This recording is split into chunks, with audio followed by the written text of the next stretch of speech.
ઉત્તરાયણ આવે છે એટલે ખરેખર તો આપણે બે કામ તો જરૂર કરવાના છે. પહેલું કામ કે ભાઈ આપણે જ્યારે પતંગ પણ ચગાવી ત્યારે કોઈ પણ ચકલાને પણ કબૂતરાઓને નુકસાન થતું હોય છે. એટલે ખાસ એક ધ્યાનમાં રાખવાનું. બીજા નંબરમાં જે પણ તમે આપણે કોઈ પણ ને ફોન કરતા હોય ગાયોને, ચકલાઓને, કૂતરાઓને, એટલે આટલું પણ આપણે ફોન પણ કરવાનું. એટલે ફોન કરવાથી આપણને ઘણું બધું અત્યારે આ ફોન કરવાનો સમય આવી ગયો છે. ઉત્તરાયણ મહત્વ પતંગો ચગાવવાનો આ બધો આપણો એક શોખ છે.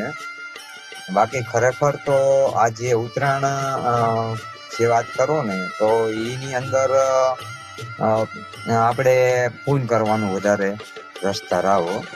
ફોન જ કરવાનું હોય, જેટલું થાય એવું જે 5 આંગળીથી ફોન કરવાનું હોય. એટલે બધા મને લાઈક કરજો, સબસ્ક્રાઈબ કરજો અને જેટલું બને એટલું ફોન કરજો. જય માતા.